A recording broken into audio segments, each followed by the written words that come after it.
Hi everyone, I'm Zach from Porsche Center Calgary. Today we're going to be talking about one of our in-stock Taycans. This particular model is a 2025 Taycan 4S Cross Turismo. What that essentially gets you is the Cross Turismo is really the wagon variant of the Taycan. So the back's going to be a little bit more squared off. You're going to have easier access into the trunk, a little bit more space, especially going upwards because it's going to be boxier. And then on top of that, of course, your roofline does look a little bit different. It looks a little flatter just because it's not curving down at the end. And then probably the most notable part of these Cross Turismos is that if you're wanting either a sedan or a wagon that has a little bit higher ride height, the Cross Turismos do offer that. You're going to have about another 3/4 of an inch of standard ride height on the vehicle.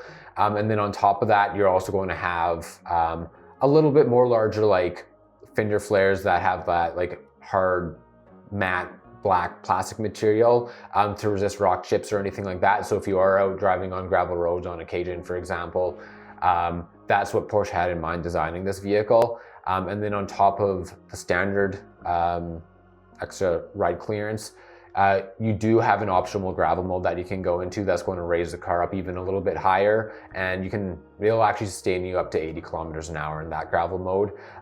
So yeah, if you've been considering a Taycan before, but you've been a little bit concerned about the clearance thing, Cross Turismo could be that happy medium and could be for you. So that's what you're getting with the body style.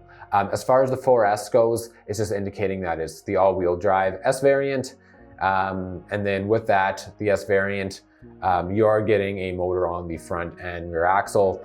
It's going to be putting out 509 horsepower. And the cool thing about some of these electric vehicles is whenever you go to do a launch control or really hard acceleration there, you'll have what Porsche calls your overboost. Essentially, it's jumping up the power to 590 horsepower. So you have a little bit more pull rate off the line. So these cars are very, very quick cars and handle very well as well. In terms of, how the car is actually going to be handling around corners and overall road feel, any Taycan is going to have your air suspension. This one also has PASM, which is your active suspension management. It's essentially your sport suspension. So you have the ability to hit the button, stiffen up your chassis to a couple different levels. With the air suspension, you can also raise and lower that center of gravity as well, depending on the sort of driving you're doing. So you're going to be able to, between the power and the suspension system, you're going to be able to have a ton of fun in this vehicle. As far as other options as well, this particular one does have torque vectoring. For those of you who may not be familiar with torque vectoring, essentially when you're going around a tight corner, let's say it's a right-hand corner, your rear right inside brakes want to be dragging a little bit to help shift the weight of the vehicle around that corner and kind of pivot the car. So like I said, lots of great options. You're going to have Sport Chrono in this vehicle as well. That gives you the Sport Plus mode on top of the Sport mode. Just a slightly more aggressive, responsive mode. Especially with the suspension, it will automatically drop it into the lowest chassis height, stiffen it up all the way to reduce body roll, that sort of thing. And then lastly, I'll mention it does have your electric sport sound. With that, you can, turn the button on, and it doesn't try and simulate sound of a combustion engine. It's its own thing. The harder you're accelerating, the harder you're driving, the louder it gets. That's similar as like a combustion engine would, but sounds a lot of something from Star Wars.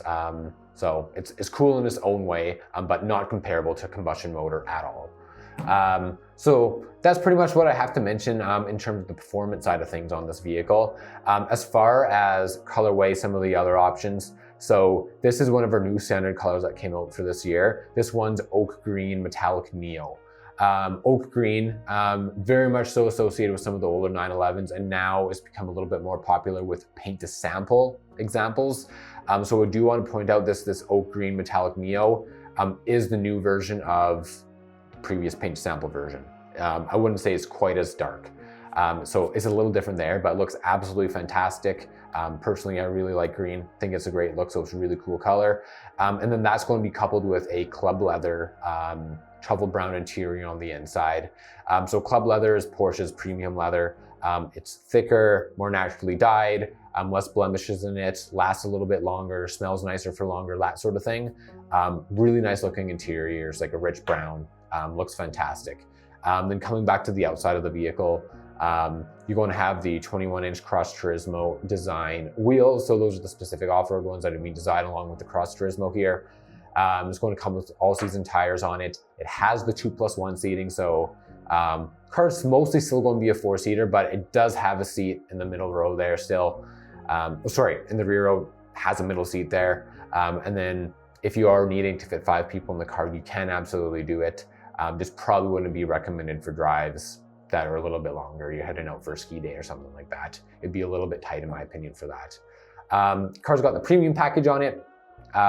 We see that very commonly these days in most of our cars. The premium package is really bundling together all the most popular options that are out there now. So on this vehicle specifically, you're going to have your 14-way seats with it. Those are the more open pattern that give you memory functions. Ventilated seats up front. You're going to have heated seats as standard, heated steering wheel standard. Then coming back to the package, you have the good HD matrix headlights. You're going to get a heads-up display with it. You're going to have the surround view cameras that give you the 360 view along with adaptive cruise control, soft closed doors, air quality system, really just an ionizer for improving air quality in the car. And then Bose sound system, which once again, that Bose sound system offers great value. We see it in 90% of our cars nowadays. Continuing on from there, you're going to have things like puddle lights on the car. You're going to have the black window trims, black roof rails. So if you do want to mount either a roof box on the top or throw a bike up there or multiple bikes, the car is compatible with that, so you can absolutely do it. And then besides that, you're just going to have a couple other points on the interior. You're going to have black accents along with Porsche crest embossed on the headrest. So those are the ones that are stamped right back here. Anyways, that really takes us over everything in this vehicle as far as optional options. If you have any questions, please don't hesitate to reach out. We're always, happy to chat vehicles. You're more than welcome to come see the vehicle. It's in the showroom right now. Any questions, just let us know. Thanks so much for watching, everyone. Have a great day.